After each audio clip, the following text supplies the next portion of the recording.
Hello guys, welcome back to our channel and welcome back for another lecture in the subject matter Law Enforcement Operation and Planning with Crime Mapping. For today's lecture, we will be talking about Rule 11 under the PNP Operational Procedure. In this particular topic, we will be talking about the rules and guidelines with regards to the conduct of checkpoint. Okay, so without further ado, let's proceed to our discussion. So before we talk about the guidelines in conducting PNP checkpoints, let us first discuss the two types of checkpoints. So checkpoints has two classifications. First classification is the regular checkpoints. This is the checkpoint conducted by the members of the PNP organization regularly in order to enforce some laws and other regulation, including the different municipal, provincial ordinances that a certain locality has. So this is the regular checkpoint. Now we have also the other classification of checkpoint, which is the on-the-spot checkpoint or the checkpoints. These types of checkpoints, by its term itself, it refers to the checkpoints that are conducted. It was not planned, but it is conducted as a response to a certain situation or to a certain crime that was committed. So basically, on-the-spot checkpoints is a reactive type of checkpoints. While regular checkpoints are conducted in order to maybe to minimize or reduce the commission of crime in a certain area or to deter other individuals from committing crimes in this specific area. So basically, when we talk about regular checkpoints, these are planned and proactive in nature, while on-the-spot checkpoints are a result of a certain incident that transpired that needs or requires the immediate conduct of checkpoint in order to minimize the maybe the damage that was already caused or to apprehend the persons involved in a certain crime. So they are reactive type of checkpoints. So that's the two classification of checkpoints that we will be encountering in this discussion. Okay, so let's proceed to my next slides. We have here the topic that I will be covering in this specific discussion. Although I cannot cover everything from this Rule 11 in one instance since it's very long. So I'm going to present to you the first and second part of this lecture that I will be conducting, but perhaps I will be just covering the first part. On the part 1 of the lecture, we will be talking about the authority to establish checkpoint, meaning when and in what instance does the police officers are allowed to conduct checkpoints. So what justifies the conduct of checkpoint? That would be discussed on the first part. So the next topic is the team composition. Who are the personnels involved in the conduct of checkpoint? We will be discussing that also. And the next topic will be general guidelines in the conduct of checkpoints. So in this specific video, I will be covering only the first part. On the second part, we have also the topic on procedures in the conduct of regular checkpoint and then the procedures in the conduct of on-the-spot checkpoint. So that will be discussed on the next video that I will be uploading. Okay? So I guess let's proceed already to the part 1 of this lecture. In the first part, we will be talking about the authority in the conduct of checkpoints. So as I've stated, in what circumstances does the police officer are allowed to establish or conduct checkpoint operation? So we have here on the slides that I'm presenting, this was derived from the PNP operational manual, and it states there that checkpoints are basically conducted in order to enforce laws, orders, and other regulations. So, as part of the law enforcement function of the PNP organization, they have the responsibility to keep the peace and order of the locality. So, with that, the conduct of checkpoint is sometimes needed in order to ensure that all the laws and regulations that the community had enacted or the government had enacted has or is always being obeyed by the members of the community. As we can observe nowadays, we have usually the common grounds or reason why the PNP are conducting checkpoint in our locality is for them to implement like their Oplan visa. This is to combat the involvement of motorcycles in the conduct of crime, the riding in tandem issues and so on. And we have also the different operations that are being conducted in order to check the possession of firearms because there are some individuals sometimes that they carry firearms that has no registration and many more other relative um, offenses that can be committed by ordinary individuals that can be prevented by the establishment or by conducting checkpoints in some localities. So the conduct of checkpoints is very much effective in reducing, deterring criminals, and this is also a good strategy that the PNP had come up in order to prevent a lot of incident that may had exist if the police officers are not present in the certain area. So this type of operations that the PNP are conducting must work with other operations also, such as the conduct of patrol, in order to make it more effective. Basically, that's the reason why checkpoint is being conducted. As I've stated, we have two types of checkpoint, and that is the proactive one and then the reactive one. Well, if we're going to discuss their significance to reduction of criminality, they both play a major role into the attainment of a safer community, safer society. Because, if we can prevent the existence of crime by deterring individuals in doing so, by apprehending them before they will or before they have the chance to commit the crime, and just the presence of the police officers alone in a specific area, that is already a good and efficient operation that reduces the existence of this crime. And if we're going to enhance that by efficiently performing the other operations that the PNP had formulated that has the aim to minimize, reduce criminality, then I think that would be a very much effective, which makes our society more peaceful and ideal in terms of security and safety.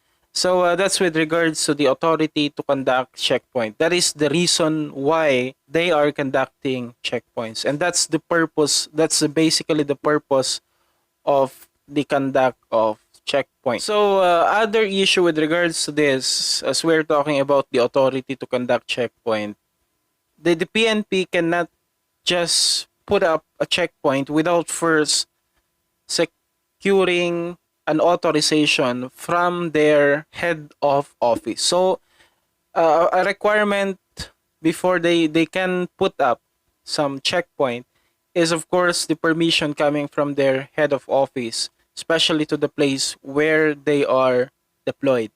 However, there are instances wherein those permission cannot be attained since there are tendencies that maybe the law enforcer who are just conducting regular patrol duty will be required to put up some checkpoint. That this is already on the second part of the patrol, which is the on the spot patrol.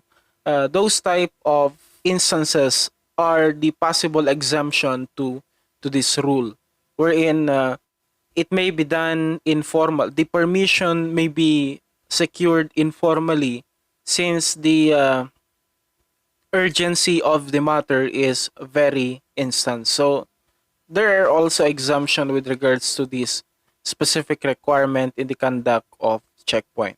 If it is already very urgent, then the request or permission to conduct or to put up some checkpoint can be done informally. We will be talking about that more on the next part of this lecture. Okay, so let's proceed to our next topic, which is the composition of the checkpoint team.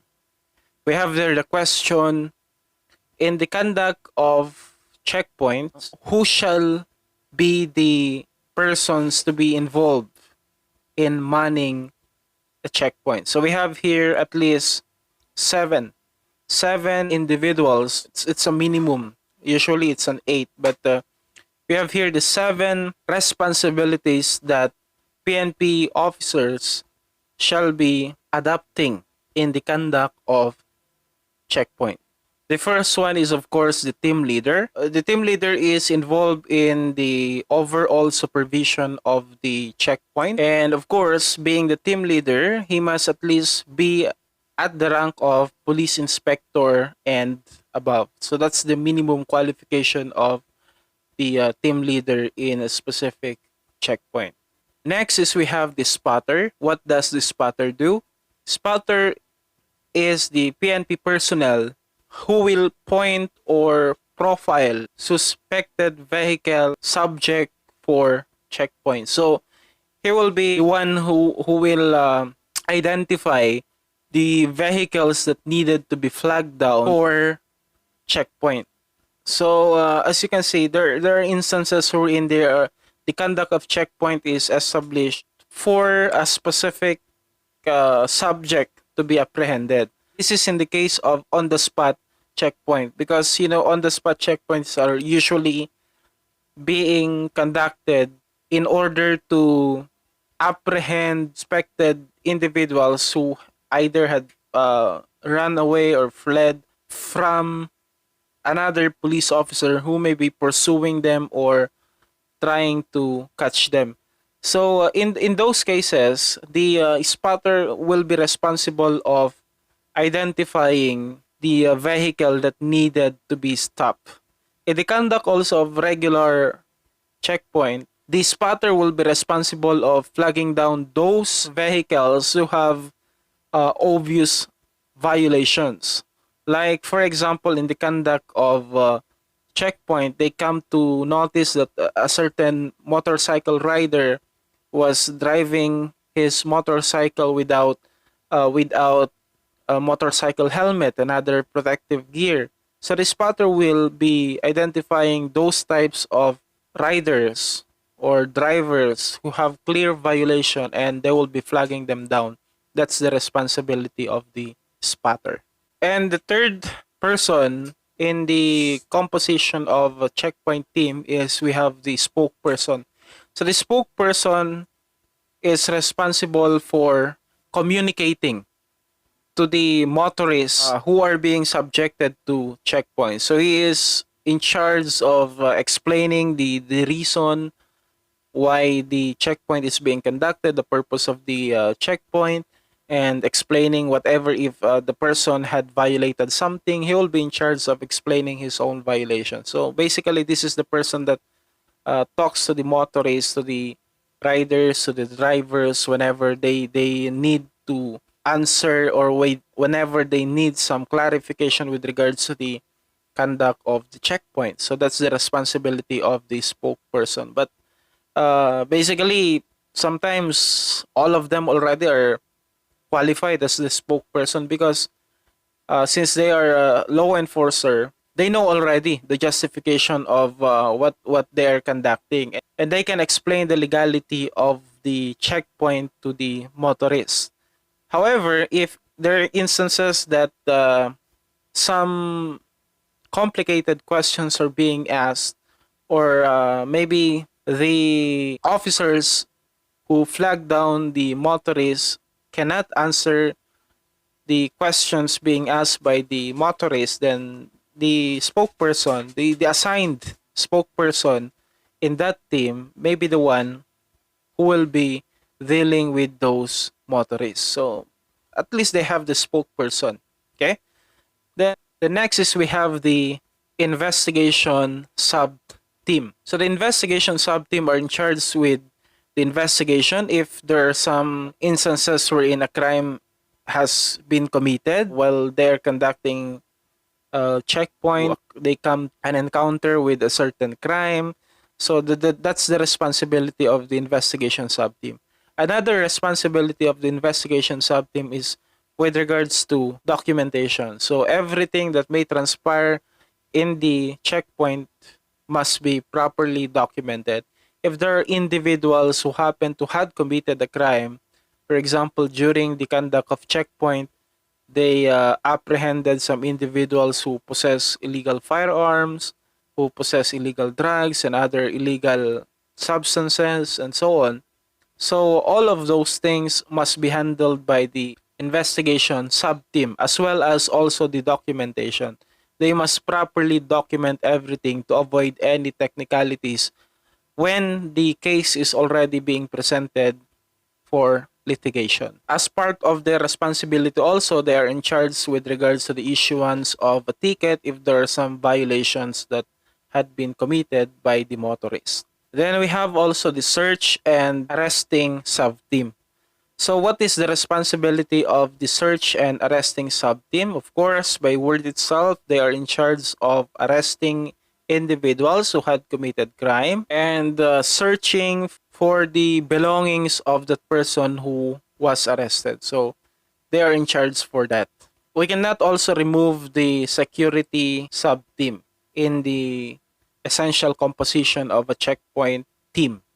So the security sub-team, they are the personnels involved in providing security for the personnels who are conducting checkpoints. Later on, we'll be talking about them more because they are an essential part of the composition of the personnels involved in the checkpoints, in the conduct of checkpoints. They play, all of them actually plays an important part in the success of a certain checkpoint.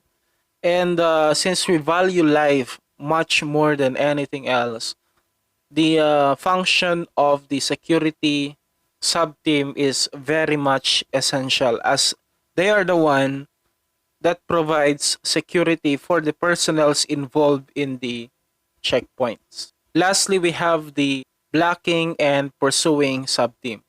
So in a certain checkpoint, there must be a person involved with regards to blocking some individuals who tries to flee from the checkpoint or sue those motorists who try to evade the conduct of checkpoint. Because what do you think are the reason why this person tries to evade checkpoints? It's either they had committed a crime that makes them afraid of being interrogated in a certain checkpoint operation. So in those cases, there must be in charge in going after those individuals because most likely those are the individuals who had something to hide from the law enforcers. So they are a person of interest with regards to the conduct of checkpoints. So there must be a person involved in pursuing or blocking them if they try to evade the check. So those are the different personnels that must be present in the conduct of checkpoint. Okay? So let's proceed to our next topic with the guidelines. These guidelines is the general guidelines that must be followed in the conduct of checkpoint. First, we have the question, when a mobile checkpoint be conducted? We basically answered this already with regards to the discussion on the authority of the conduct of checkpoint. So to add to that, we're going to answer the question, when does a mobile checkpoint be conducted? So basically, a mobile checkpoint is conducted when it is related to a certain police operation. the two classification of checkpoint that I discuss is related also to this matter. When we talk about police operation, they varies from many activities that involves the peacekeeping and maintaining the peace and order of a certain community. As we have stated, police officers are law enforcer. Enforcing the law is considered as a police operation. So if the police officer will be conducting mobile checkpoint because they wanted to enforce a certain enforce a certain law, then that is justified. If the police officer will be establishing a checkpoint in order to arrest a certain person, then that is also justified. As long as the reason of the conduct of checkpoint is to perform their duties and responsibility as a law enforcer, and that is enough reason already for them to conduct and establish a checkpoint. So in the conduct of checkpoint, there is at least a minimum criteria for that. Of course, they need to have a marked vehicle parked in a place where they are going to be conducting checkpoint, and of course their blinkers or siren must be on to notify the motorists of their presence and to notify the community of their presence, because what we are trying to avoid here is that those individuals who pretends to be members of the PNP who will be standing along the side of the road and just, randomly flagging down motorists, but their purpose is not really to conduct checkpoint or to ensure the public safety, but rather to extort some money. There are instances that those things are being conducted. So, if they're flagging you down without at least this minimum criteria, meaning there is no police car police car present in the area, uh, then maybe that is already a red flag for you as a motorist if you're going to stop or not, because it seems like something is fishy with regards to these individuals who tries to flag you down to something is suspicious. If a person who is in a police uniform is stopping you or flagging you down, but there is a present police car, marked vehicles in an area, we cannot deny the fact that maybe some criminals will take advantage of this. They will gain, or they will try to wear the police uniform, flag you down, but then later on they will be hijacking you. So at least as a civilian, we know that before a checkpoint will be established, there must be a certain criteria that must be followed.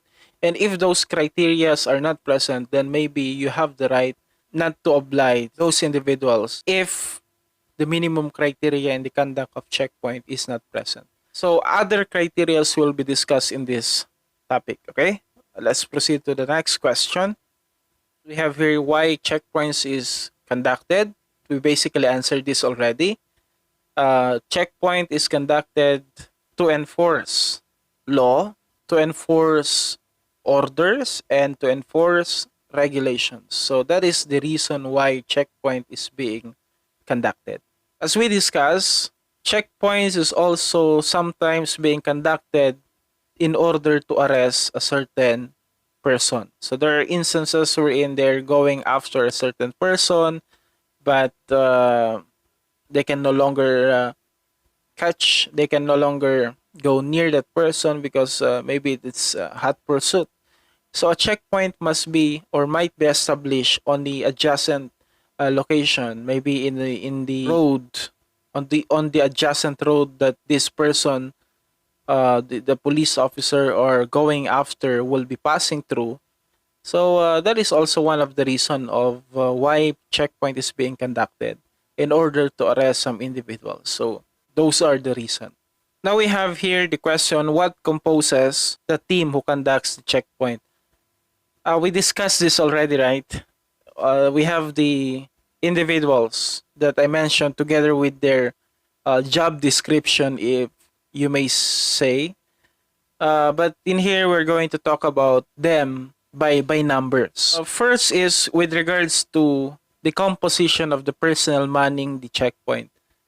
So we know that there must at least be 7 to 8 individuals because with regards to the division of labor as we discussed, we have at least 8 responsibilities that must be filled out by the personnel who will be manning the checkpoint. So we have the team leader, we have the spotter, we have the sub team investigation sub team, and others. However, there is not much police officer sometimes. The numbers cannot be filled out sometimes because of the problem that we have that we still lack, or the Philippines still lack police personnel.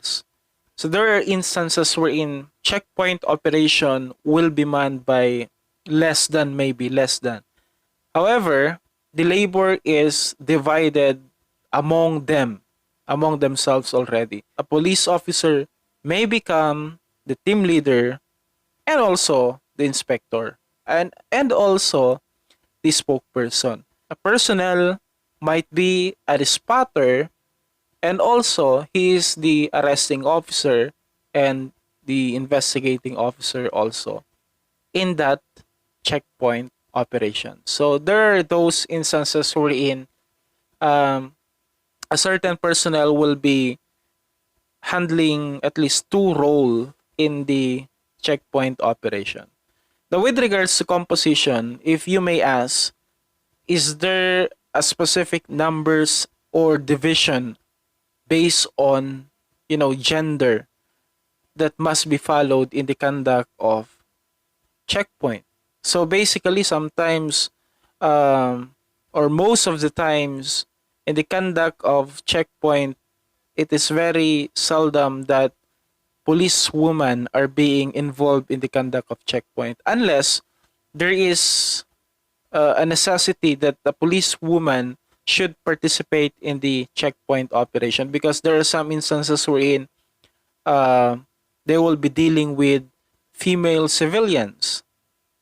And as we discussed with regards to patrol, pat down search, and other related discussion, that those things must be done, or search, pat down search, and relative functions must be performed by the same gender. So it is safe that there must be also an available policewoman in the checkpoint operation, just in case their presence is needed. It's up to the team leader if how will he be dividing the individuals, the members of the checkpoint team, based on gender. So if he prefer to have a more policewoman in the team, then it's up to him. As long as the efficiency of the checkpoint operation will not be put into jeopardy. So I believe that that can be relied already on the sound discretion of the team leader. And it states here that the at least minimum numbers of personnel to be involved in the checkpoint operation must at least be 8, with 3 verifiers, 1 spotter, 1 team leader, 1 profiler, and 1 rear and 1 advanced security. So that's how the checkpoint team must be divided by responsibility. So this is also in relation to the composition of personnels involved in checkpoint. That's with regards to the composition of personnels in the conduct of checkpoint operation. So we have also the question, who are the individuals involved in the conduct of checkpoint operation? In the conduct of checkpoint operation, of course, the first and major group of individuals that must be involved is no other than the law enforcement officers themselves. However, there are instances wherein a media might be requested to join, uh, members of the LGU must be requested to join or participate in the conduct of checkpoint, not for the active role, but rather for the purpose of observing the conduct of checkpoint. So they are just there in order to observe the legalities, the procedures, and many other technical issues that must be followed in the conduct of checkpoint operation. So there are instances wherein the purpose of the conduct of checkpoint was to apprehend some individuals who are possibly involved in illegal drugs. Then maybe you can request the presence of the PIDEA. You may request the presence of the media in order to ensure that there is no violations that are being conducted in the conduct of checkpoints. That is the reason why they are being involved in the conduct of checkpoint. But nevertheless, if they're not present, then we cannot do anything. As long as they are maybe invited to join, if they not join, then we cannot wait for them to comply before checkpoint will be conducted. This is mostly applicable for regular checkpoint because they have the time to plan, they have the time to coordinate, and they have the time to request the presence of this to be an observer. But in most cases wherein a checkpoint will be conducted on the spot, they don't have the benefit of time to prepare for these things.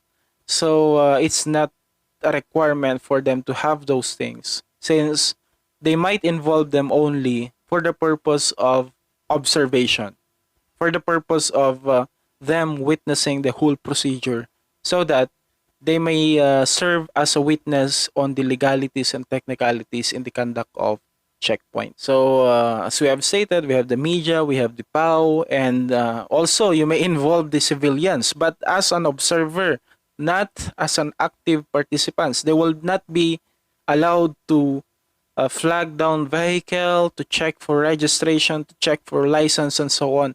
That is not their responsibility. That's the responsibility of the police officer. Their participation in the checkpoint is just to observe in order to ensure transparency in the conduct of the operation. So you may involve also the civilians. And also, if there are some civic organization that might want to join the conduct of a checkpoint, as long as they are accredited by the police, the PNP itself, the PNP head office, regional office, provincial office itself in cases of provincial operation, then they are allowed to join as an observer.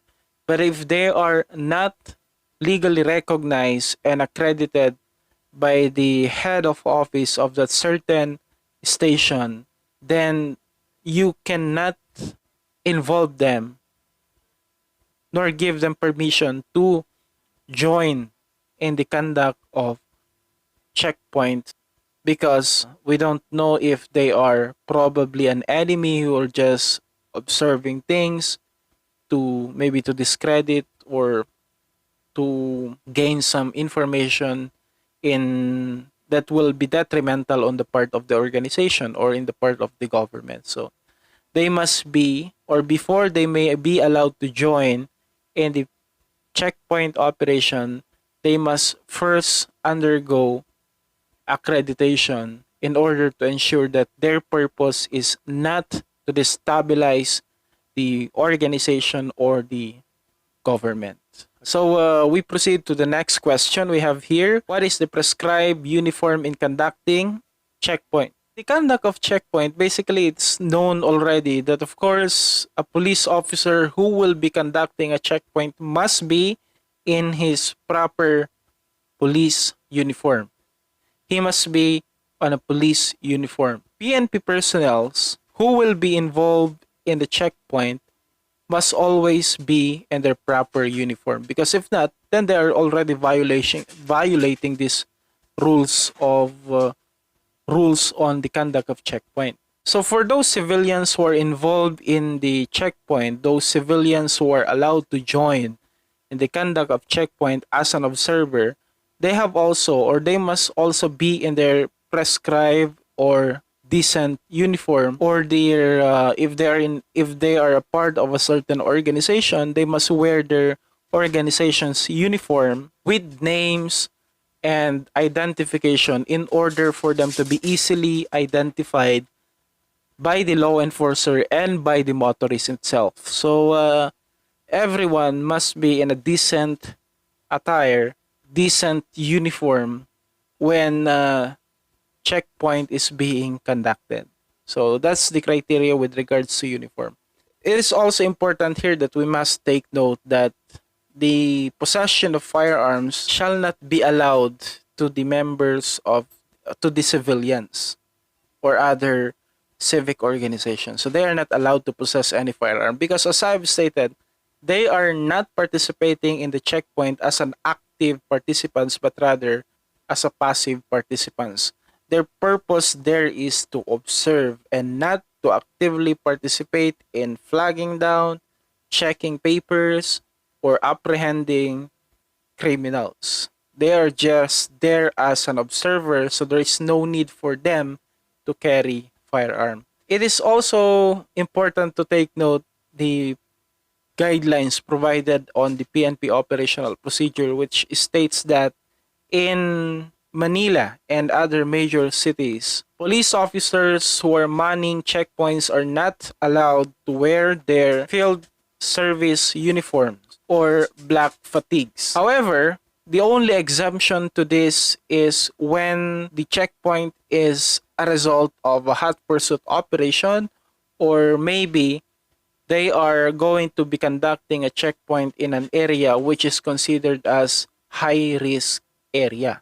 So that's only the circumstances wherein the use of field service uniform and fatigue are allowed to be wear during the conduct of checkpoint.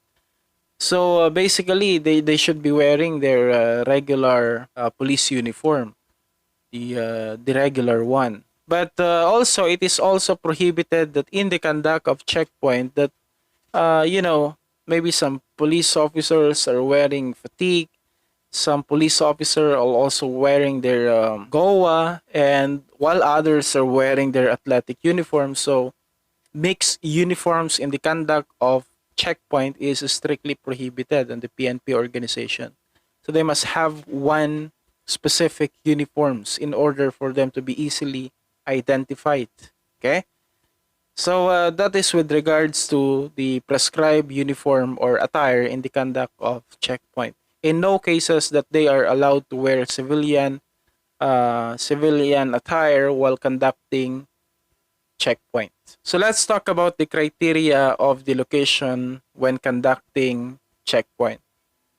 So the checkpoint must be in a place wherein it is well lighted. As many of you had probably observed if you had encountered already a checkpoint, there are some signage that states there that police checkpoints together also with regards to the information, the name of the team leader, the name, the purpose of the checkpoint.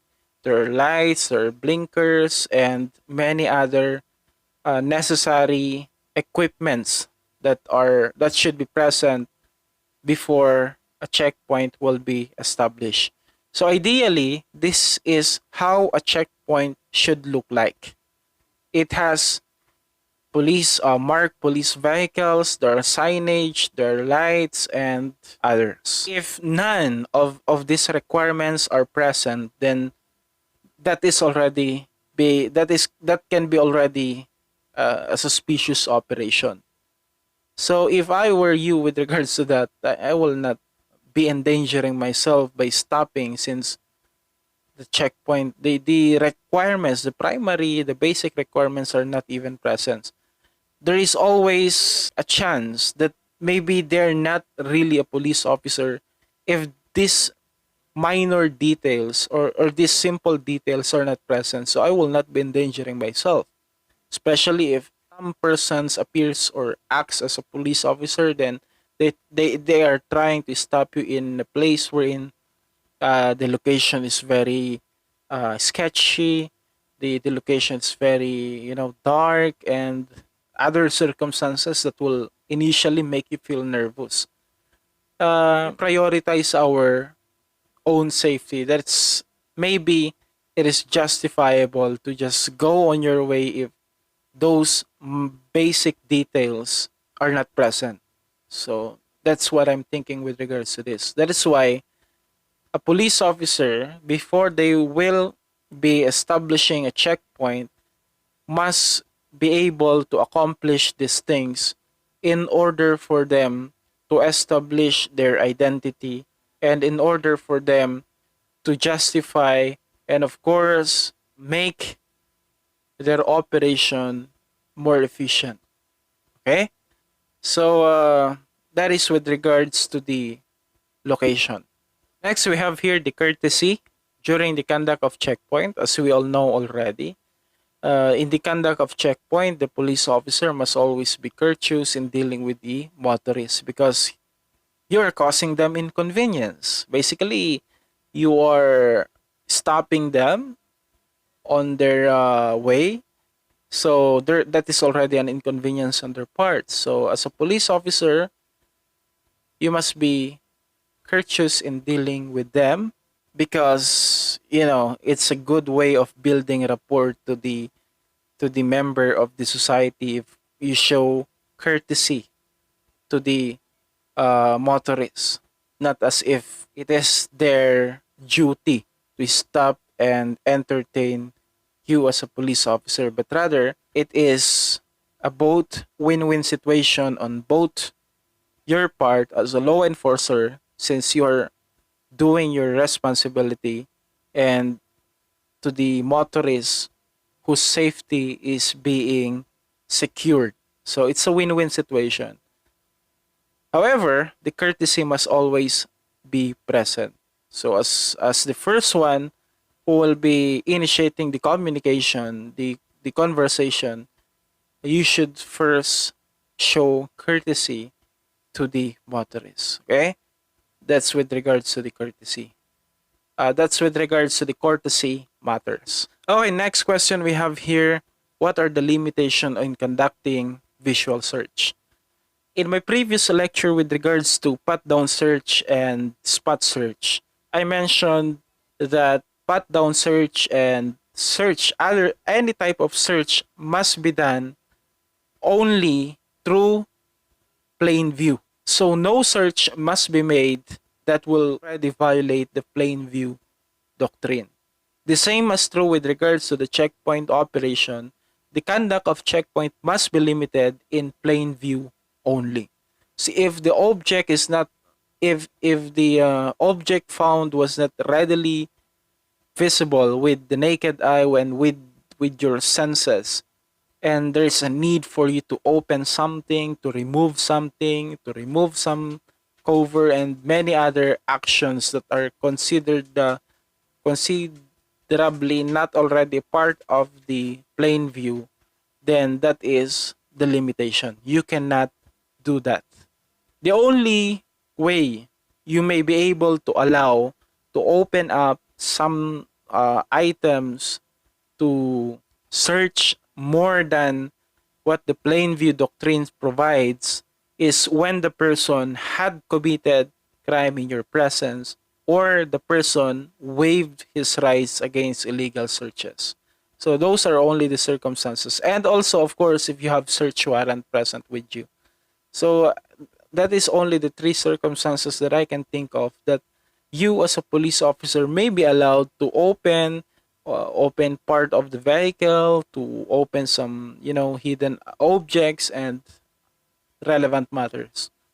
So if those circumstances are not present, then basically you must limit your searches on a plain view only. Then again, we have the question, what happens if crime was committed during the conduct of checkpoint? So basically, we have there the person to be in charge. Arresting personnels must arrest the person if there is a crime committed while the patrol is being conducted. So basically, arrest the person on what ground? Of course, he committed a crime in your presence. So there's no need for you to secure warrant of arrest. That's basically part of the exemption already for warrantless arrest. That is already considered as a warrantless arrest. So on that ground, you may arrest that person, and after arresting that person, of course, do not forget to appraise the person of his Miranda rights. That's the basic rule. So if a crime was committed while conducting checkpoint, arrest the person, appraise him of his Miranda rights, and bring him to the nearest police station, and then file the case. Okay, so that's with regards to that. We mentioned a while ago that there are some instances wherein civilians might be involved in the conduct of police checkpoint. So if you are anticipating the involvement of civilian organizations, civilian groups in the conduct of checkpoint, then you must involve them already on the planning process. Their safety is your priority also as the team leader, or maybe as the person in charge with regards to the conduct of checkpoint. So if you're going to involve them, you might want to involve them also on the planning process in order to make sure that their security had been planned ahead of time before the actual operation. What about the required firearm in the conduct of checkpoints? So basically, under the Rule 11 of the PNP operational manual, it states there that only the security sub-team and blocking team are allowed to carry or possess high-powered firearm. And of course, since their purpose is to secure everyone, every personnels, and every individuals involved in the checkpoint, they must be positioned in an adjacent area where they can provide best security to the checkpoint team. So what about the responsibilities of the personnels involved in the conduct of checkpoint operation? Well, even in the conduct of checkpoint operation, a police officer must never forget of his basic responsibility as a law enforcer.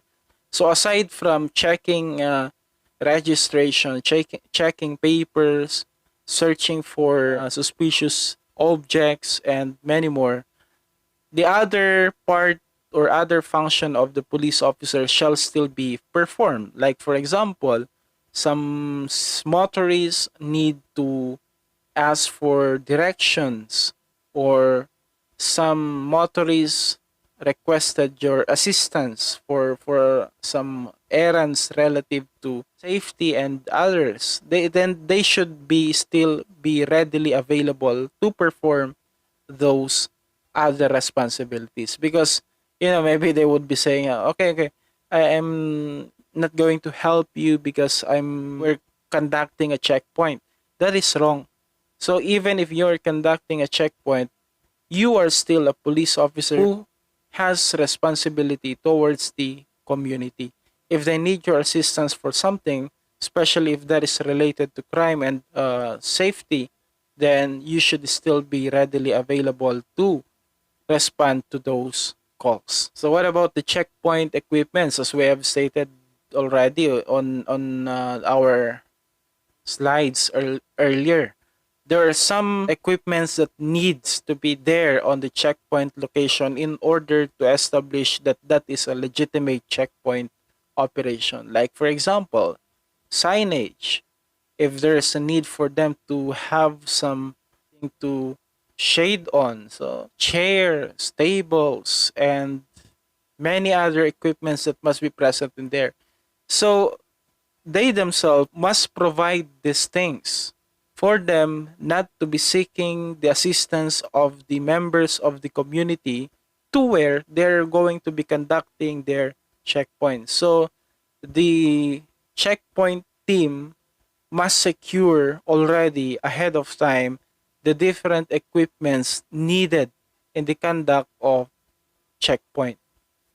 We're down to the second to the last slide. We have here the question, what things must be avoided in the conduct of checkpoint? Okay, number one, corruption. A police officer assigned in a police checkpoint must not extort, take advantage, receive any form of favor or bribe coming from the members of the society. Basically, that's the worst thing that you should do, that you will be doing if you are in a police checkpoint.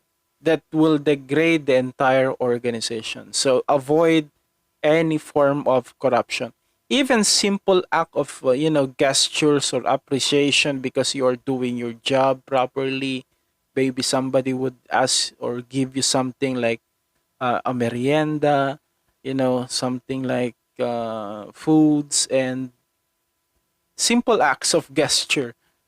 Well, in by rules, it states there that you must refrain from accepting those things because that might be interpreted as a bribe.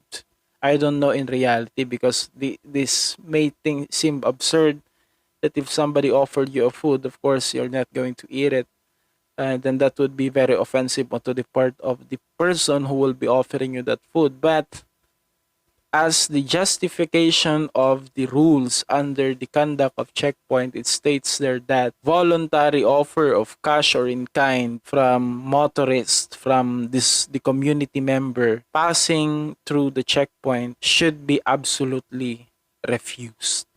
So I guess you have nothing to do and just explain to them that you're refusing because you don't want to see that, you don't want to appear that that is some sort of bribed and form of corruption already. So now let's talk about the last part of the part 1 on the rule 11. We have here, after the check, what will you do? Of course, after the checkpoint, you must submit an after checkpoint operation report. If there are some individuals that were also involved, civilians that were also involved in the conduct of the checkpoint operation, then they must submit also an after checkpoint operation report to their respective supervisors. So that's it with regards to the conduct or general guidelines on the conduct of checkpoint operation. In the next video that I will be uploading, we will be discussing the conduct or the guidelines in the conduct of regular checkpoint and on the spot checkpoint. Okay? So if you have any other question relative to our discussion, feel free to ask those questions on the comment box. I will try to answer as soon as possible. So I guess that's it for today. See you on the next video.